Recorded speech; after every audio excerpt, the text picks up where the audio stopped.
Hello everyone. Complex analysis, हाँ भाई, नई वीडियो है ये कॉम्प्लेक्स एनालिसिस की। 1-1-on-2, in fact 1-1 function. 1-1 फंक्शन के लिए हमने कुछ वीडियो बनाई थी। लास्ट 2 वीडियो 1-1 पे डिपेंड कर रही थी और एक और वीडियो मैं लेके आया हूँ 1-1 के लिए। 1-1 की डेफिनेशन e⁻z और सिंपली e⁻az हमेशा इंपॉर्टेंट होता है 1-1 के लिए कॉम्प्लेक्स में। तो उसी के रिगार्डिंग मेरे एक नेक्स्ट वीडियो में लेके आऊँ। इसमें e⁻i⁻z को मैं डिस्कस करना चाहता हूँ, ठीक है। और देन कुछ जनरलाइजेशन लेके जाना चाहता हूँ e⁻az पे। और then the most important sine z. हम जानते हैं रियल में 1-1 कब होता है, क्या कॉम्प्लेक्स में उसे 1-1 बनाया जा सकता है। तो उन्हीं सब की कुछ बातें हम करना चाहते हैं, तो कुछ समझेंगे। fz equal to e⁻z is not 1-1 on C, not 1-1 on C. That is, and we know periodic था,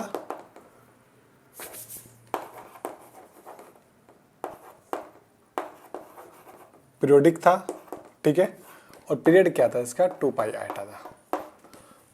पीरियोडिक था, पीरियोडिक था और पीरियड था 2π। जब पीरियोडिक होता है तो फंक्शन कभी 1-1 नहीं बनता पूरे सी पे, जिस टी की बात कर रहे थे। इसका पीरियड था 2πi। तो जनरली क्या किया था, इसका पीरियड 2πi था। और यहीं से माइंड में आया कि एक काम करते हैं, क्योंकि पीरियोडिक पीरियड 2πi है, पीरियड क्या है इसका 2πi है। तो एक काम करते हैं, इसे केवल 2πi पे ले जाके बाउंड कर लेते हैं, क्योंकि 2πi के बाद ही y एक्सिस पे ये रिपीट करना स्टार्ट कर रहा था, ठीक है।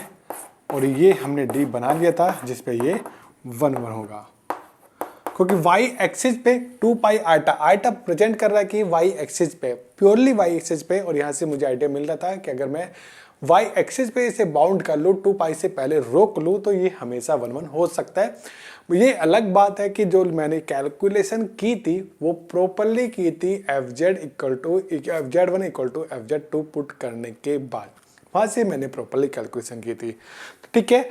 बट यहाँ से भी एक आइडिया दिख रहा है, पीरियड 2πi है, 2πi क्योंकि 2πi एक प्योरली मतलब इसमें आपका रियल पार्ट 0 है। तो इससे पता चल पा रहा है सब कुछ पूरा का पूरा y एक्सिस पे लाई करने वाला है। y एक्सिस पे लाई करने वाला है, इसका मतलब ये है कि इसका जो रिपीटेशन होता है y एक्सिस पे जाके होता है जनरली, क्योंकि e⁻x में हमेशा तो 1-1 होता ही होता है, ठीक है। तो एक काम करते हैं, इसे मैंने बाउंड कर लिया और 2πi पे खत्म कर लिया और इस पे 1-1 बन गया। चलिए, और most important y1 minus y2 का जो डिफरेंस होगा हमेशा लेस देन 2πi से कम होना चाहिए। ये जनरल था, इससे ले जाकर थोड़ा शिफ्ट ऊपर कर लो या ऊपर कर लो या ऊपर कर लो या नीचे कहीं भी ले जाओ। ये जो स्ट्रिप बनी है ना 0 से लेकर 2πi, ये a से लेकर b तक हो जाए, कहीं भी हो जाए, कोई फर्क नहीं पड़ता, बट डिफरेंस 2πi से कम होना चाहिए। ये सब कुछ मैंने डिस्कस किया था। ये दूसरा वे मैं आपको सोचने का बता रहा था जिसमें 1-1 पॉसिबिलिटीज थी। अब थोड़ा सा और आगे चलते हैं। अब मेरे पास इंटरेस्ट आ गया fz इक्वल टू e⁻i⁻z। हाँ भाई, ये भी पीरियोडिक है, ये भी आपका पीरियोडिक है ना। ये भी आपका पीरियोडिक फंक्शन है और इसका पीरियड भी क्या होता है, 2πi होता है। ये भी पीरियोडिक है और पीरियड क्या होता है इसका भाई, 2πi होता है।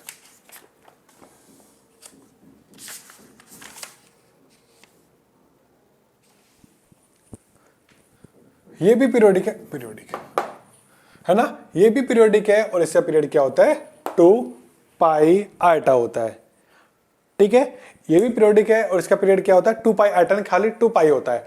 2πi is the real number, purely real number, complex number नहीं है, प्योरली रियल नंबर है। और इसका पीरियड 2πi है। इसका मतलब ये है कि ये y एक्सिस पे तो फ्री है, पीरियड क्या है 2πi। या तो मैं पूरा कैलकुलेट करूं, क्योंकि मैं हर बार कैलकुलेट करने से बचना चाहता हूं, मैं दूसरा आइडिया भी आपको देना चाहता हूं। देखो, इससे पता चल रहा है, मैंने पहले कैलकुलेट किया था f(z) और e⁻z1 equal to e⁻z1 equal to e⁻z2 put करके मैंने चेक किया था कि क्या रीजन आया था। इसमें भी कर सकता हूं, नो डाउट, इससे भी हो ही जाएगा, कंफर्म है। बट लेकिन एक दूसरा आइडिया देने की कोशिश कर रहे हैं ताकि हम इजीली पता कर पाए। इसका पीरियड 2πi है, 2πi है रियल में। और यहाँ पे भी क्या है इसका, यहाँ पे भी आप देख पा रहे हो रियल में है और एक y यहाँ पे इंक्लूड नहीं हो रहा, तो y पे क्या होगा, इंडिपेंडेंट होगा। और जब जब मैं 2 पाई से क्रॉस करूंगा तो वैल्यू रिपीट करना स्टार्ट करी। तो एक काम करते हैं ना, जैसे मैंने e⁻z को y एक्सिस पे बाउंड किया था, इसे भी बेचारे को बाउंड कर लेते हैं, 0 से लेके 2 पाई तक रोक लेते हैं। y को इंडिपेंडेंट कर लेते हैं जैसे वहां x को इंडिपेंडेंट किया था। ये जो d बनेगा और ये जो d बनेगा वो d बनेगा z belongs to c such that y belongs to real number और x ओपन 0 और 2 पाई। अगर ऐसा होगा तो इस पे हमेशा क्या बनेगा, 1 1 बनेगा और इसका ये लार्जेस्ट सेट है, क्योंकि अगर आपने ये एक भी पॉइंट इंक्लूड किया, मतलब अगर 2 पाई भी इंक्लूड किया तो 0 पे भी क्या देगा, 1 देगा और e की पावर, क्योंकि z की वैल्यू जब 2 पाई पुट करोगे f ऑफ 0 भी आपका 1 है और f ऑफ 2 पाई की वैल्यू क्या होगी, e की पावर 2 पाई आटा होगी, ये भी क्या देगा आपको 1 देने वाला है। क्लियर ना, मतलब आपने यहाँ के कोई भी पॉइंट अगर इंक्लूड किया तो ये 1 1 नहीं होने वाला, वो क्या करेगा, वैल्यू रिपीट करना स्टार्ट कर देगा। आउटपुट आपका सेम आने स्टार्ट कर देंगे तो ये कभी 1 1 नहीं होगा। तो जनरल डी, जैसे x e की पावर z में आपको y पे बाउंडेशन दिखाई थी ना 2 पाई की, ऐसे ही करके ना e की पावर आइटा z में जब बाउंडेशन लेना चाहते हो तो बस क्या करो, x एक्सिस को 0 से लेके 2 पाई तक या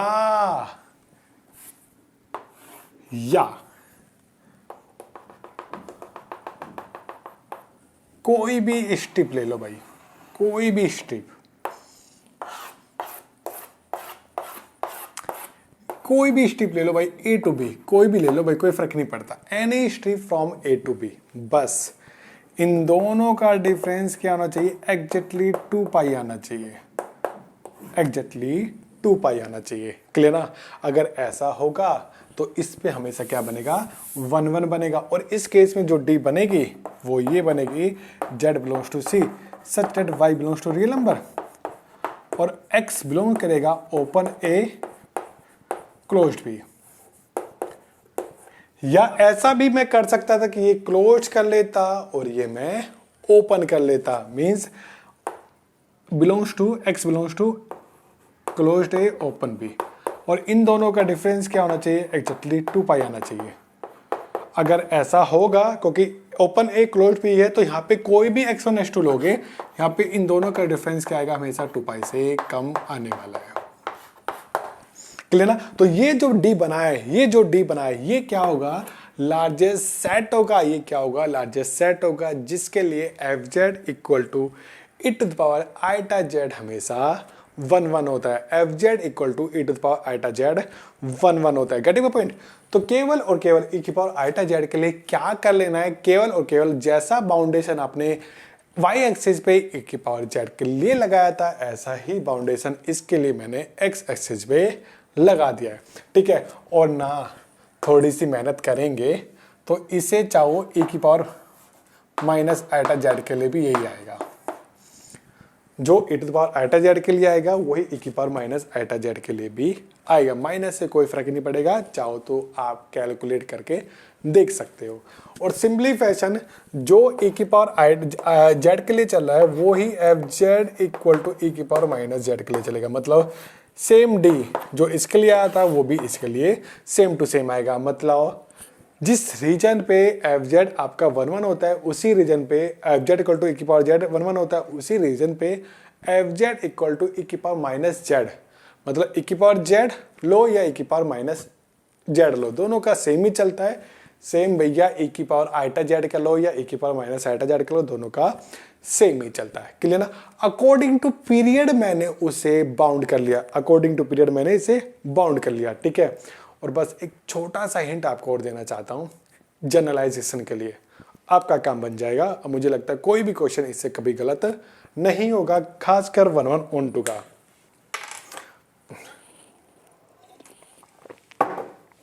चलिए, क्या हिंट देना चाहते हैं भाई हम हिंट देना चाहते हैं fz इक्वल टू e की पावर 2z का।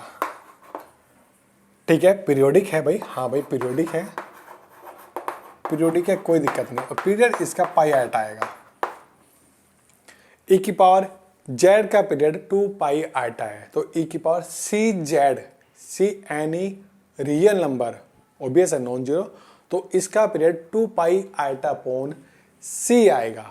चेक कर लेना, ये जनरल रिजल्ट में बना के बुकलेट जो है उसमें मैंने दी भी है। ठीक है, चलो तो इसका जो पीरियड आएगा वो आपका पाई आटा। ठीक है, इसे अगर 1 बनाना चाहते हो तो पीरियड के अकॉर्डिंग पाई आटा है ना, बस पाई तक रोक लो, काम हो जाएगा।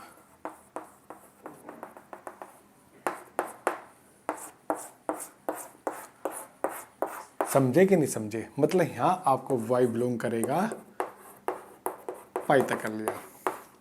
मतलब यहाँ पे जो y1 y2 का जो डिफरेंस होगा एग्जैक्टली पाई से कम आना चाहिए। समझे कि नहीं समझे? जैसे e की पावर z में डिफरेंस 2 पाई से कम आना चाहिए, ऐसे ही यहाँ पे डिफरेंस क्या आना चाहिए, हमेशा पाई से कम आना चाहिए। इसके लिए जो रीजन बनेगा जनरल, वो बना देता हूँ z belongs to c such that x belongs to real number और y belongs to open a closed b और क्लोज्ड ए ओपन बी। बस डिफरेंस क्या होना चाहिए इन दोनों का, a माइनस बी का डिफरेंस एग्जैक्टली पाई आना चाहिए। तो ये एक जनरल डी आएगा जिस पे ये हमेशा क्या बनेगा भाई, 1 बनने वाला है। हमेशा क्या बनेगा भाई, ये 1 बनने वाला है। ठीक है, क्लियर ना, गेटिंग अ पॉइंट। तो अगर e की पावर 2z है या माइनस का 2z है तो इसके लिए हम इजीली चेक कर सकते हैं कि इसमें कब का 1 होगा। कैसे चेक किया जाता है कि किस डी में होगा नहीं होगा, वो मैंने बता दिया कि 2 क्वेश्चन जब कराए थे उसमें y की रेंज इसके बीच में आना चाहिए। तो कोई इजीली क्वेश्चन भी हम यहाँ से कर सकते हैं कि अगर इस पे किसी डी पे हम देखना चाहते हैं कि जैसे अगर मैं इसकी बात करूं, किसकी बात करूं, अगर मैं इस पे क्वेश्चन लूं, ये डी लिया और डी क्या लिया, mod of z less than pi लिया। क्वेश्चन सेम ही है, f z equal to e to power 2z क्या पीरियोडिक होगा, क्या 1 होगा, f z equal to 2z is 1 on mod of z less than pi. Same question है, बस यहाँ पे 2z कर दिया है। ठीक है, अब अगर इसे हम देखना चाहते हैं कि 1 है नहीं है, तो ये डी देखो क्या दिया है, mod of z less than pi दिया है। सेंटर क्या है, एक्चुअली सेंटर इसका 0 है, लेस देन पाई है।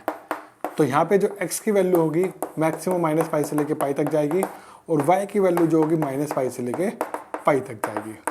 ठीक है, इसका जो डिफरेंस है अप्रोक्सीमेट 2 पाई होगा, 2 पाई से छोटा है। बट अगर मैं e to the power 2z को चेक करना चाहता हूं कि ये 1 है या नहीं है, देख रहे हो इसमें जो y की लिमिट है, यहाँ पे जो y की लिमिट है मैक्सिमम पाई होनी चाहिए। अगर पाई से बड़ी हुई तो वो कभी 1 नहीं हो पाएगा। F z equal to e to the power 2z के लिए जो लार्जेस्ट रेंज है किसकी, बड़े से बड़ी रेंज है y की, वो क्या है, मैक्सिमम पाई है। पाई से अगर बड़ा हुआ y की वैल्यू जो रेंज पाई से बड़ी हुई तो कभी 1 नहीं होती। और इसमें आप देख पा रहे हो कि पाई की वैल्यू जो यहाँ पे y की रेंज है, y की जो रेंज है वो पाई को क्रॉस कर रही है। मतलब यहाँ पे अगर मैं डिफरेंस ले लूं, यहाँ पे जनरली मुझे 2 ऐसे मिल जाएंगे जिसका डिफरेंस क्या होगा, पाई से बड़ा होने वाला है। और देखो ना, और भी ज़्यादा देख रहा हूँ, तो एक काम करते हैं ना, 0 पाई पाई माइनस का पाई, ये आपका बनने वाला है। क्लियर ना, और इस पे वो मैक्सिमम 1 था, तो ये वैल्यू एक्स्ट्रा आ रही है जिस पे वो वैल्यू रिपीट करना चाहता है, तो इस पे कभी वो 1 नहीं होगा। This implies f z equal to e to the power z 2z is not 1 on mod of z less than pi. Clear ना, तो बस ई to the power 2z 3z ये मैं एक्चुअली चेक करना पहली वीडियो में बता चुका हूँ, जब ई की पावर जेड को मोड जेड लेस देन 1 या 2 में मैंने चेक करके बताया था, लेजर पाई में भी बताया था। तो वही का वही तरीका है, बस यहाँ पे क्या हो गया, यहाँ पे उसने रेंज क्या कर दिया, पाई कर दिया। वहाँ पे रेंज 2 पाई थी, रेंज 2 पाई थी तो इसमें लाइक जे कर जा रहा था, ये वहाँ पे 1 था। इस रीजन में ई की पावर जेड 1 था, इस रीजन में ई की पावर 2z 1 नहीं है। और यहीं से हम इजीली आइडिया ले सकते हैं कि ई की पावर सी जेड कब 1 1 होगा, यहाँ पे जैसे e की पावर 2z किया तो डिफरेंस क्या कर दिया 2 पाई बाई 2 कर दिया, है ना। ऐसे ही अगर e की पावर cz है और c एनी रियल नंबर और c आपका नॉन जीरो है, ओबियस है, तो जो डिफरेंस क्या होना चाहिए आपका, मीन्स अगर मैंने ये कर दिया तो इसका पीरियड 2 पाई आइटा अपॉन c बन जाएगा। c any non zero real number, बस तो ये क्या हो जाएगा 2 पाई बाई c हो जाएगा। Getting my point.